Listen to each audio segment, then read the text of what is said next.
Dari balik gemerlap dunia balap motor, realita pahit Moto3 mengejutkan banyak pihak.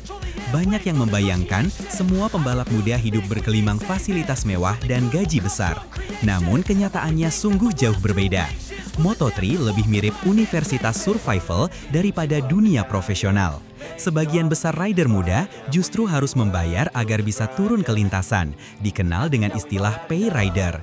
Mereka bukan digaji, tapi justru menyetor uang dari sponsor pribadi, bahkan ada yang sampai menjual kendaraan atau aset keluarga demi bisa terus membalap. Ini bukan dongeng, tapi kenyataan yang dihadapi ratusan pembalap muda dari seluruh dunia. Sirkuit bukan hanya tempat adu cepat, tapi juga tempat menguji mental, fisik, dan kondisi finansial. Saat kamera menyorot selebrasi podium, yang luput dari pemberitaan adalah tekanan finansial dan beban mental yang menggunung di balik senyuman para pembalap. Perbedaan nasib, pay rider versus paid rider. Jika Anda menyaksikan dua pembalap adu cepat di tikungan, ingatlah bahwa keduanya bisa berasal dari dua dunia yang sangat berbeda.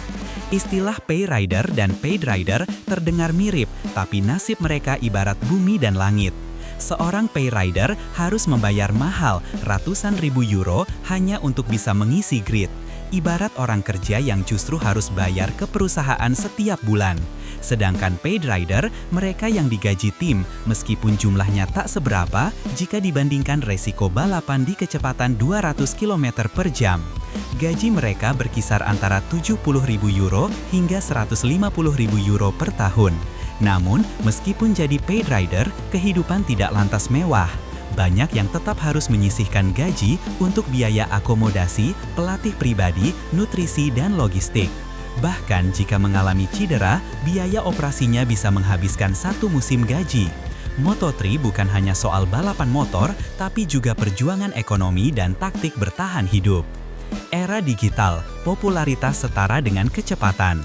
Dalam era media sosial, popularitas pembalap bisa menjadi mata uang kedua selain kecepatan. Para rider kini sadar bahwa kamera smartphone bisa sama berharganya dengan kamera TV yang menyorot jalannya balapan. Semakin besar nama, semakin mahal nilai kontrak endorse. Seorang pembalap bisa saja hanya podium sekali, namun followersnya meledak karena personal branding yang cerdas. Inilah dunia baru Moto3, antara sirkuit dan sorotan Instagram. Banyak pembalap kini mulai rutin mengunggah konten, dari TikTok, vlog YouTube, hingga kolaborasi dengan brand. Helm yang mereka kenakan pun bisa jadi bagian dari kontrak bernilai ribuan euro. Bagi rider yang pintar memanfaatkan era digital, gaji dari tim hanya bonus. Pendapatan utama bisa datang dari brand partnership, iklan, hingga fans yang loyal. Moto3 berubah jadi panggung ganda, lintasan, dan layar.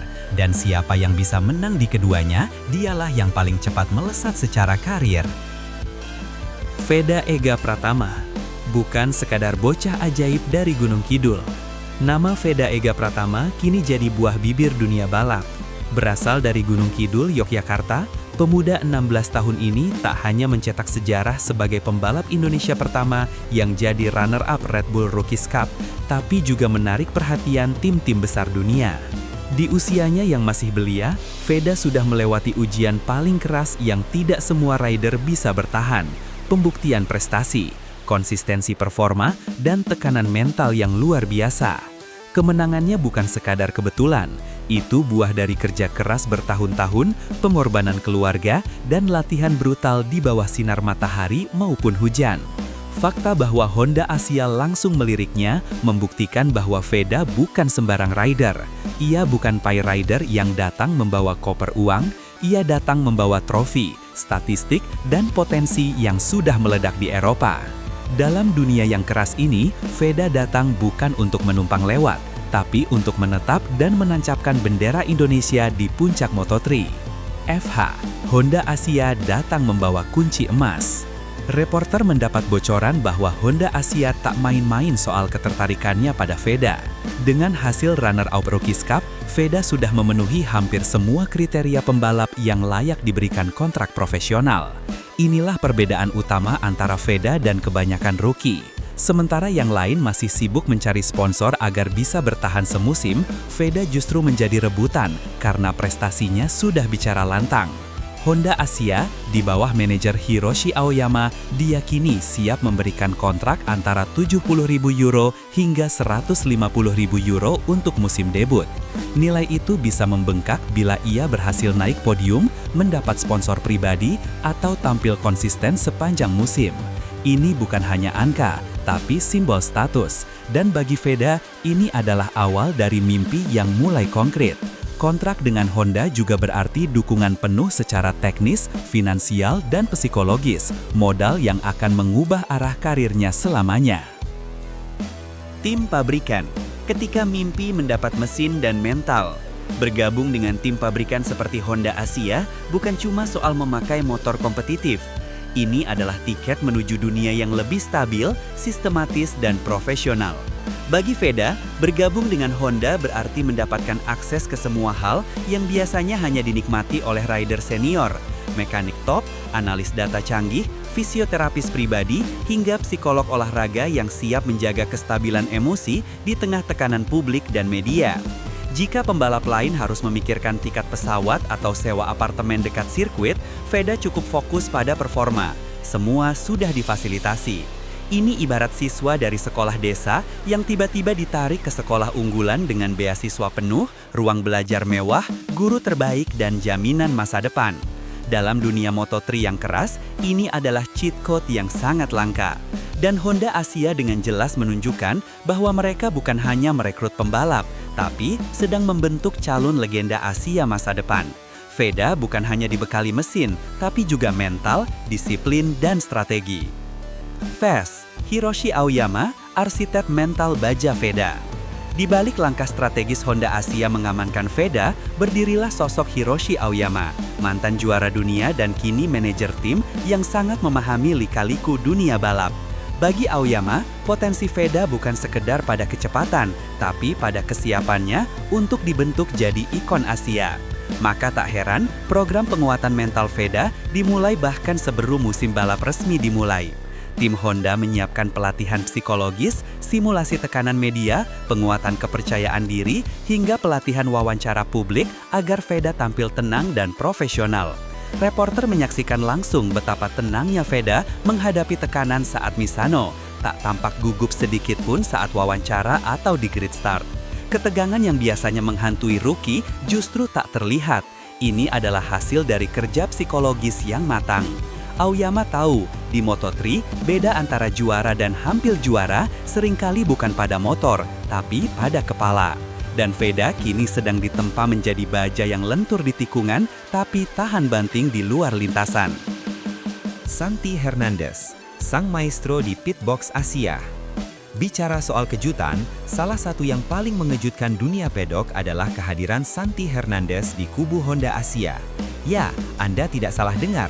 Santi, otak di balik kesuksesan Marc Marquez, kini turun tangan langsung mengatur arah teknis tim yang dibela Veda. Banyak yang awalnya mengira ini hanya rumor atau trik marketing, tapi kabar ini dikonfirmasi oleh manajemen Honda. Tujuannya jelas, membawa pengalaman dan teknologi MotoGP langsung ke pembinaan level junior.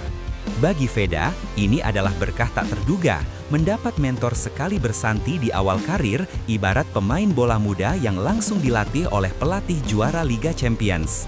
Kehadiran Santi menunjukkan bahwa Honda tidak hanya melihat Veda sebagai pembalap biasa, tapi sebagai proyek strategis jangka panjang.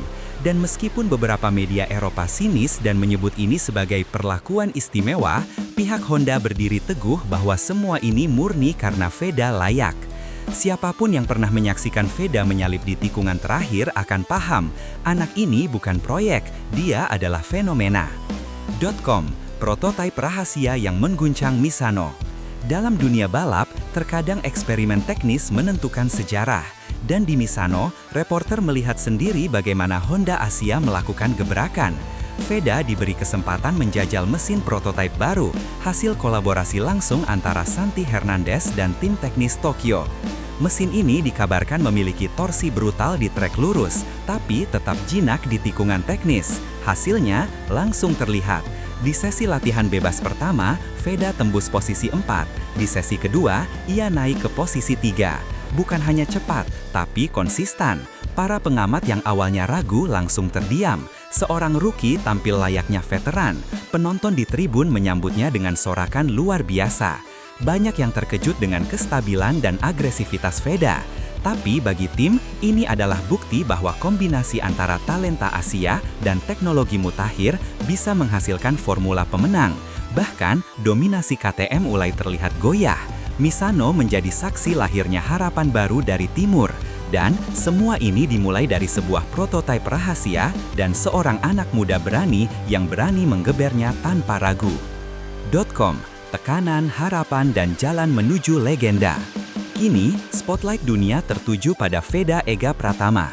Tapi di balik sorot kamera, ada tekanan yang nyaris tak tertanggungkan. Sebagai satu-satunya rider Asia Tenggara yang dikontrak tim pabrikan dan dilatih maestro MotoGP, ekspektasi publik melonjak tak terkira.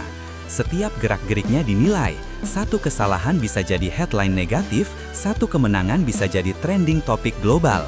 Veda tak hanya membalap melawan rival di lintasan, tapi juga melawan tekanan ekspektasi dari jutaan mata. Apakah dia siap? Menurut reporter yang mengikuti sejak awal, Veda lebih dari siap. Ia dibekali mental baja, mesin bertenaga, dan tim solid di belakangnya. Namun, Moto3 adalah dunia penuh kejutan. Jalan menuju legenda dipenuhi tikungan tajam, media simis, dan persaingan brutal. Tapi jika ia berhasil menembus semua itu, Veda tak hanya mencatat sejarah untuk dirinya sendiri, tapi juga untuk seluruh generasi pembalap Asia. Ia akan membuktikan bahwa mimpi dari Gunung Kidul bisa menggelegar di podium dunia. Dan musim ini, semua mata akan menyaksikan babak pertama dari kisah besar itu.